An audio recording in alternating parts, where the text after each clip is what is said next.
কৃষিকাজকে ভালোবাসি। আমি একজন কৃষকের মেয়ে, আর বাবার কাছ থেকে এই কৃষিকাজের আগ্রহটা পাওয়া। অনেক দিন পরে ভিডিও নিয়ে আসছি আপনাদের সামনে, সবার অনুরোধে। মনের অবস্থা খুব একটা ভালো ছিল না। অন্য এক ভিডিওতে জানাবো আপনাদের কেন আমি ভিডিও এতদিন নিয়ে আসিনি।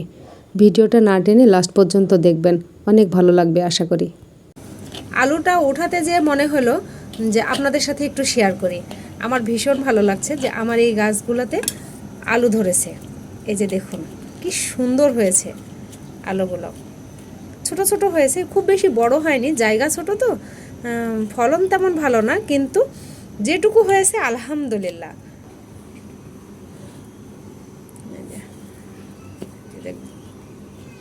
শাক খাওয়ার জন্যই করি, কিন্তু এই যে আলুটা হয় এটা আমার কাছে ভীষণ ভালো লাগে। এই যে এখানে আরও আছে, থাকলে হয়তো আর একটু বড় হতো, আমি তুলে ফেলেছি। কারণ আমার এই গাছগুলো আমি এখন রাখতে চাচ্ছি না, সব কিছু পরিষ্কার করছি তো সেই কারণে। এটা এই মাস পরে উঠালে ভালো হতো, আর 15 দিন রাখলেই ভালো হতো। এই যে আর একটা পাওয়া গেছে, বেশ কিছু সংগ্রহ হয়েছে।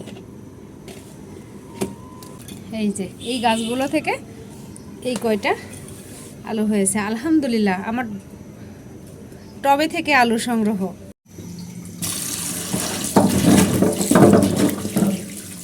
মাটির মধ্যে থেকে অত ভালো বোঝা যাচ্ছিল না, এখন দেখুন কি সুন্দর লাগছে দেখতে।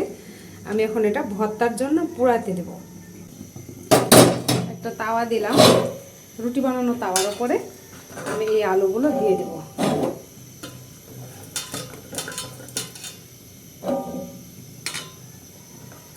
একটু পোড়া পোড়া হলে এই আলুর ভর্তাটা ভীষণ ভালো লাগে।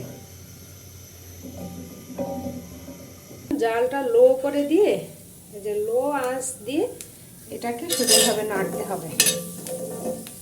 আমি সরাসরি আগুনেই পোড়াই, কিন্তু আগুনে ছোট আলু তো সরাসরি গ্যাসের উপরে নেটের উপরে দিলে এটা হবে না, সেই জন্য এখানে দিয়েছি। এখানে 4টা মরিচও দিয়ে দিলাম। এই মরিচ 4টা আমি একটু পোড়া পোড়া করে নিব, তাহলে খেতে খুব ভালো লাগবে, একটা স্মোকি ফ্লেভার আসে। আলুটা অবশ্যই সময় নিয়ে পোড়াতে হবে, ভেতরে সেদ্ধ হয়ে যাবে। আমি ঢেকে দিচ্ছি, ঢেকে ঢেকে করছি, যেভাবে ঢেকে দিয়ে রাখছি। ছোটোগুলো আমি আগেই তুলে নিয়েছিলাম, ছোটোগুলো আগে হয়ে গেছে। ছোটোগুলো যেহেতু ছোট, এগুলো সেদ্ধটাও খুব তাড়াতাড়ি হয়েছে, এগুলো এখন সেদ্ধ হয়ে গেছে, আমি তুলে নিলাম।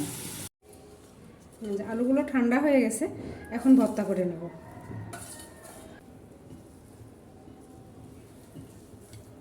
সেদ্ধ হয়েছে খুব সুন্দর। কাঁচামরিচ দিলাম, মরিচটা ডলে নিব। ধনিয়া পাতাগুলো নিয়ে নিলাম।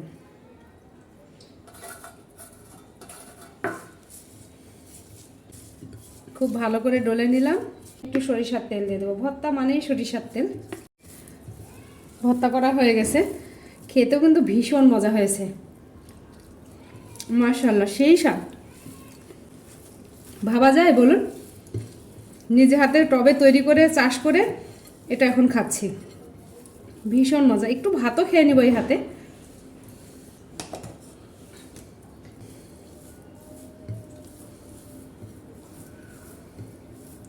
কি যে মজা আর কি যে ভালো লাগছে।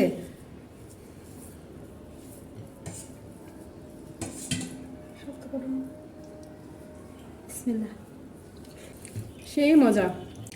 ভাত খাওয়াটা শেষ করি। ভিডিওটা যদি ভালো লেগে থাকে তাহলে লাইক কমেন্ট শেয়ার করবেন।